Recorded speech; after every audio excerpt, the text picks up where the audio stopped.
চ্যানেলটি সাবস্ক্রাইব করবেন। চল চল। মনে হচ্ছে জানিস ওদিকে অনেক মনুষ্য আছে, তাড়াতাড়ি চল।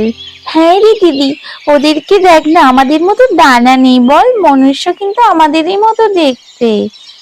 এদিকে রীতা সংসারের সমস্ত কাজকর্ম করে জমিতে কাজের জন্য বেরিয়ে পড়ে। সে যখন বেরোচ্ছিল প্রচন্ড পরিমাণে বৃষ্টি হচ্ছে, তখন সকালে অত লোকজনও নেই।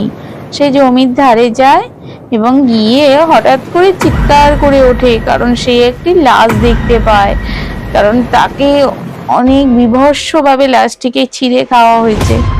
সে ভয়ঙ্কর ভাবে সেখানে মাথা ঘুরে চিৎকার করে পড়ে যায় এবং গ্রামবাসী সেখানে ছুটে চলে আসে কি হয়েছে জানতে।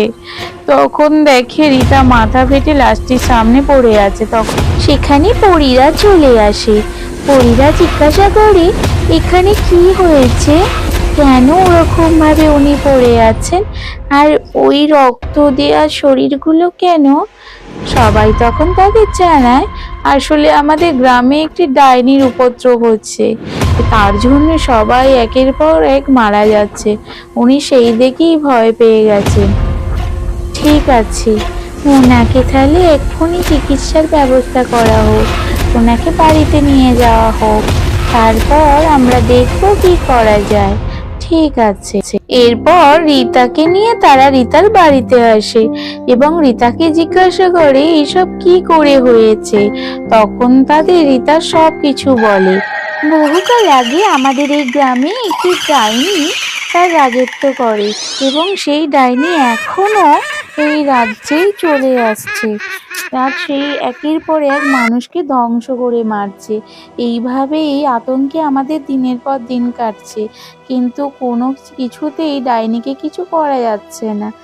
আচ্ছা ঠিক আছে, এইবার তোমাদের ওই ডাইনির হাত থেকে আমরা রক্ষা করব, কিন্তু এখন তোমাকে আমরা সুস্থ করে দিচ্ছি।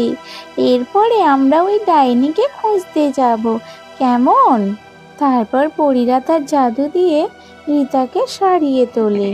এইদিকে রানী পরী তার দাসীদের জিজ্ঞাসা করে কোনোভাবে তাদের খবর পেয়েছে কিনা।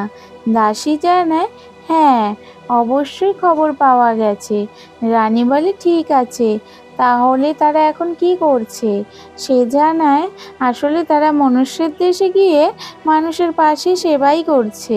তখন রানী পরী এইসব শুনে একটু নিশ্চিন্ত হয় এবং বলে যে তাদেরকে যেন ফিরিয়ে আনা হয়, তার ব্যবস্থা করতে তাড়াতাড়ি, না হলে কোনো বিপদ ঘটিয়ে ফেলবে।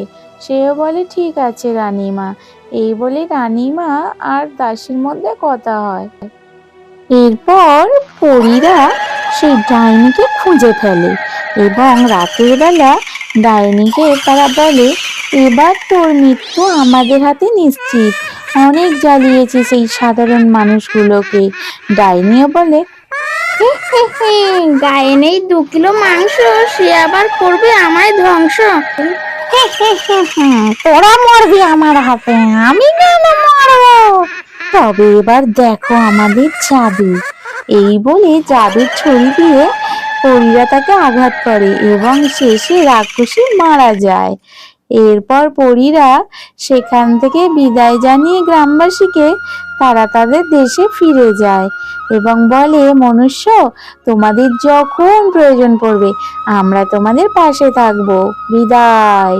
তারাও গ্রামবাসীরা তাকে ধন্যবাদ জানিয়ে বিদায় জানায়।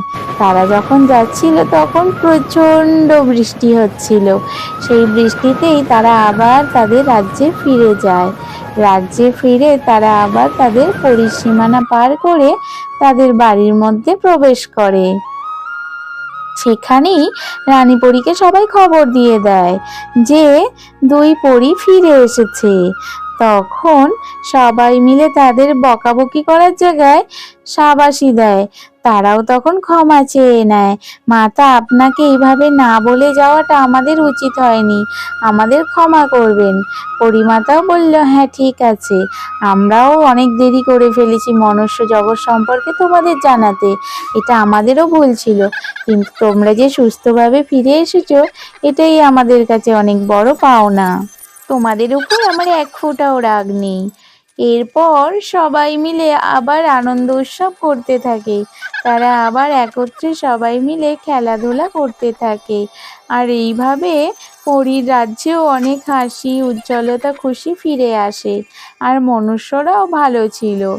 এরপর এরপর দুই পরী আবার নিজেদের মধ্যে আনন্দ করে এবং মনুষ্য জগতের ওপর খেয়াল রাখে যাতে তাদের ওপর কোনো বিপদ না আসে।